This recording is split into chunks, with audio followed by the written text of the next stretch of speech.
Ukraine ਤੇ Russia ਦੀ ਜੇ ਲੜਾਈ ਦੀ ਗੱਲ ਕਰਦੇ ਜਾਈਏ, ਰਸ਼ੀਆ ਵਾਲਿਆਂ ਨੇ ਅੱਜ ਫਾਰਮਲ ਕੰਪਲੇਨ ਜਿਹੜੀ ਆ, ਉਹ ਫਾਈਲ ਕੀਤੀ ਹੈਗੀ ਆ ਅਮਰੀਕਾ ਦੇ ਅਗੇਂਸਟ। ਸੋ ਰਸ਼ੀਆ ਵਾਲੇ ਕਹਿੰਦੇ ਆ ਵੀ ਅਮਰੀਕਾ ਵਾਲਿਆਂ ਨੂੰ ਯੂਕਰੇਨ ਨੂੰ ਜਿਹੜੇ ਹਥਿਆਰ ਦੇਣੇ ਆ, ਉਹ ਬੰਦ ਕਰ ਦੇਣੇ ਚਾਹੀਦੇ ਆ।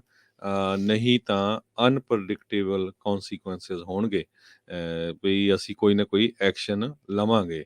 ਕਹਿੰਦੇ ਤੇ ਰਸ਼ੀਆ ਨੇ ਇਹ ਵੀ ਕਿਹਾ ਵੀ ਅਮਰੀਕਾ ਤੇ ਨਾਟੋ ਦੋਨੋਂ ਹੀ ਇੱਕ ਤਰ੍ਹਾਂ ਦੇ ਨਾਲ ਵੀ ਐਡਿੰਗ ਫਿਊਲ ਉਹ ਉਹਦੇ ਉੱਤੇ ਬਲਦੀ ਤੇ ਅੱਗ ਪਾ ਰਹੇ ਹੈਗੇ ਆ, ਬਲਦੀ ਤੇ ਤੇਲ ਪਾ ਰਹੇ ਹੈਗੇ ਆ ਯੂਕਰੇਨ ਦੇ ਵਿੱਚ ਲੜਾਈ ਨੂੰ ਲੈ ਕੇ। ਬਾਈਡਨ ਐਡਮਿਨਿਸਟ੍ਰੇਸ਼ਨ ਨੇ ਅਨਾਉਂਸ ਕੀਤਾ ਸੀ ਵੀ $800 ਮਿਲੀਅਨ ਦੀ ਜਿਹੜੀ ਸਿਕਿਉਰਿਟੀ ਅਸਿਸਟੈਂਸ ਆ, ਉਹ ਯੂਕਰੇਨ ਨੂੰ ਦੇਣਗੇ। ਇਹ ਉਹਨਾਂ ਨੇ ਬੁੱਧਵਾਰ ਅਨਾਉਂਸ ਕੀਤਾ ਸੀ, ਜਿਹਦੇ ਵਿੱਚ coastal defence drones, anti aircraft, anti tank armed vehicles, M17 ਹੈਲੀਕਾਪਟਰਸ, ਇਹ ਸਾਰਾ ਕੁਛ ਇਨਕਲੂਡਡ ਆ। ਤੇ ਦੂਸਰੇ ਪਾਸੇ ਜਿਹੜਾ ਇੱਕ ਬਹੁਤ ਵੱਡਾ ਉਹਨਾਂ ਦਾ ਸ਼ਿਪ ਜਿਹੜਾ ਉਹ ਡੁੱਬ ਗਿਆ ਪਾਣੀ ਦੇ ਵਿੱਚ ਰਸ਼ੀਆ ਦਾ, ਉਹਦੇ ਕਰਕੇ ਹੁਣ ਕਹਿੰਦੇ ਪੂਟਨ ਆ ਉਹ ਕਾਫੀ ਗੁੱਸੇ ਦੇ ਵਿੱਚ ਆ।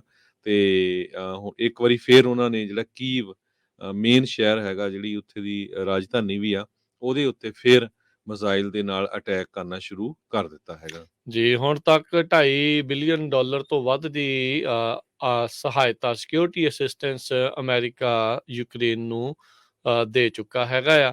ਯੂਕਰੇਨ ਨੇ ਆਲਰੇਡੀ ਸਵੀਡਨ ਤੇ ਫਿਨਲੈਂਡ ਨੂੰ ਵੀ ਧਮਕੀ ਜਿਹੜੀ ਉਹ ਦਿੱਤੀ ਸੀਗੀ ਵੀ ਜੇ ਤੁਸੀਂ ਨਾਟੋ ਦੇ ਵਿੱਚ ਜੁੜਨ ਦੀ ਕੋਸ਼ਿਸ਼ ਕੀਤੀ ਤੇ ਤੁਹਾਡੇ ਨਾਲ ਵੀ ਮਾੜਾ ਹਸ਼ਰ ਸਲੂਕ ਜਿਹੜਾ ਉਹ ਕੀਤਾ ਜਾ ਸਕਦਾ ਆ।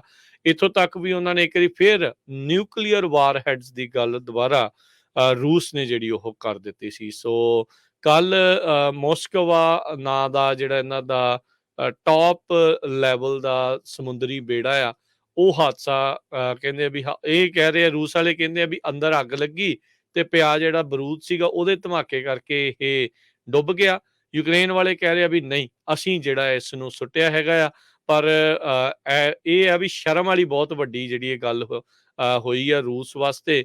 ਵੀ ਦੇਖਿਆ ਤੇ ਇਹ ਜਾ ਰਿਹਾ ਸੀ ਹਰਜੋਤ ਸਿੰਘ ਜੀ ਵੀ ਇਹ ਬਹੁਤਾ ਯੁੱਧ ਤਾਂ ਜ਼ਮੀਨ ਦੇ ਉੱਤੇ ਲੜਿਆ ਜਾ ਰਿਹਾ ਆ, ਜੀ। ਪਰ ਮੈਰੀਪੋਲ ਦੇ ਨਜ਼ਦੀਕ ਹੀ ਇਹ ਓਡੇਸਾ ਕਰਕੇ ਜਿਹੜਾ ਪੋਰਟ ਆ ਉਸ ਦੇ ਨਜ਼ਦੀਕ ਇਹ ਸਾਰਾ ਕੁਛ ਵਾਪਰਿਆ ਹੈਗਾ ਹੈ। ਕਹਿੰਦੇ ਵੀ ਜਦ ਇਸ ਦੇ ਵਿੱਚ ਧਮਾਕਾ ਹੋਇਆ ਸੀਗਾ ਤਾਂ ਇਸ ਨੂੰ ਬੰਦਰਗਾਹ ਦੇ ਉੱਤੇ ਲੈ ਕੇ ਜਾਣ ਦੀ ਕੋਸ਼ਿਸ਼ ਕੀਤੀ ਗਈ, ਕੋਸਟ ਤੇ ਲੈ ਕੇ ਜਾਣ ਦੀ, ਪਰ ਉਸ ਦਰਮਿਆਨ ਹੀ ਜਿਹੜਾ ਆ ਉਹ ਡੁੱਬ ਗਿਆ। 50 ਤੋਂ ਵੱਧ ਜਿਹੜੇ ਸੇਲਰਸ ਆ ਉਸ ਨੂੰ ਟਰਕੀ ਵਾਲਿਆਂ ਨੇ ਕਿਹਾ ਵੀ ਅਸੀਂ ਬਚਾ ਕੇ ਕੱਢਿਆ ਹੈਗਾ ਆ। ਸੋ ਇਹਦਾ ਮਤਲਬ ਆ ਵੀ ਕਾਫੀ ਭਾਰੀ ਨੁਕਸਾਨ ਰੂਸ ਨੂੰ ਝੱਲਣਾ ਪਿਆ ਹੈਗਾ ਆ। ਬਹੁਤ ਵੱਡੀ ਜਿਹੜੀ ਗੱਲ ਹੁੰਦੀ ਆ, ਸ਼ਰਮ ਵਾਲੀ ਗੱਲ ਹੁੰਦੀ, ਇਸ ਲਈ ਵੀ ਏਡੀ ਵੱਡੀ ਫੌਜ ਦਾ ਐਡਾ ਵੱਡਾ ਸਮੁੰਦਰੀ ਬੇੜਾ ਆ ਉਹ ਕਿਸ ਜੀ। ਤਰੀਕੇ ਦੇ ਨਾਲ ਡਿੱਗ ਗਿਆ। ਤੇ ਉੱਤੋਂ ਹੁਣ ਸ਼ਰਮ ਦੇ ਮਾਰੇ ਇਹ ਕਹਿਣਾ ਪੈ ਰਿਹਾ ਵਿਚਾਰਿਆਂ ਨੂੰ ਵੀ ਅੰਦਰ ਹੀ ਧਮਾਕਾ ਹੋ ਗਿਆ ਸੀ, ਅੱਗ ਲੱਗ ਗਈ ਸੀ, ਜਿਸ ਕਰਕੇ ਇਹ ਹੋਇਆ ਆ। ਪਰ ਅਜੇ ਅਮਰੀਕਾ ਨੇ ਕਿਸੇ ਦੀ ਵੀ ਗੱਲ ਦੇ ਉੱਤੇ ਪੁਸ਼ਟੀ ਨਹੀਂ ਕੀਤੀ।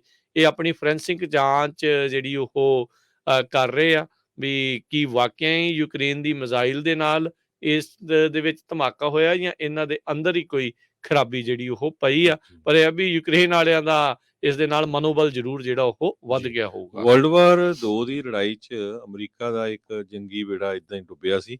ਉਹ ਤੋਂ ਬਾਅਦ ਇਹ ਪਹਿਲੀ ਵਾਰੀ ਹੋਇਆ ਵੀ ਰਸ਼ੀਆ ਦਾ ਜਿਹੜਾ ਮੋਸਕਵਾ ਬੇੜਾ ਹੈਗਾ, 600 ਫੁੱਟ ਲੰਮਾ ਤੇ 12,000 ਟਨ ਭਾਰਾ ਸੀਗਾ, ਇਹ ਜਿਹੜਾ ਪਾਣੀ ਦੇ ਵਿੱਚ ਡੁੱਬ ਗਿਆ ਹੈਗਾ। ਤੇ ਦੂਸਰੇ ਪਾਸੇ ਮੈਰੀਪੋਲ ਉੱਥੇ ਦਾ ਜਿਹੜਾ ਸ਼ਹਿਰ ਆ, ਉੱਥੇ ਦੇ ਜਿਹੜੇ ਸਿਟੀ ਆਫੀਸ਼ੀਅਲਸ ਆ, ਉਹ ਇਹ ਕਹਿ ਰਹੇ ਆ ਵੀ ਰਸ਼ੀਅਨਸ ਉਹਨਾਂ ਨੂੰ ਰੋਕ ਰਹੇ ਆ ਵੀ ਜਿਹੜੇ ਲੋਕ ਮਾਰੇ ਗਏ ਆ ਇਸ ਜੰਗ ਦੇ ਵਿੱਚ, ਸਿਵਿਲੀਅਨਸ, ਉਹਨਾਂ ਦਾ ਜਿਹੜਾ ਸੰਸਕਾਰ ਨਾ ਕੀਤਾ ਜਾਵੇ। ਤੇ ਇਹ ਕਹਿੰਦੇ ਇੱਕ ਨਵੇਂ ਲੈਵਲ ਦੀ ਕਲੈਂਜ਼ਿੰਗ ਉੱਥੇ ਹੋ ਰਹੀ ਹੈਗੀ ਆ। ਸੋ ਸਾਡੇ ਰਾਸ਼ਟਰਪਤੀ ਨੇ ਤਾਂ ਰੂਸ ਵਾਲਿਆਂ ਨੂੰ ਜਿਹੜਾ ਜੈਨੋਸਾਈਡ ਵੀ ਕਿਹਾ ਸੀਗਾ ਵੀ ਜੈਨੋਸਾਈਡ ਜਿਹੜੇ ਉਹ ਕਰ ਰਹੇ ਹੈਗੇ ਆ।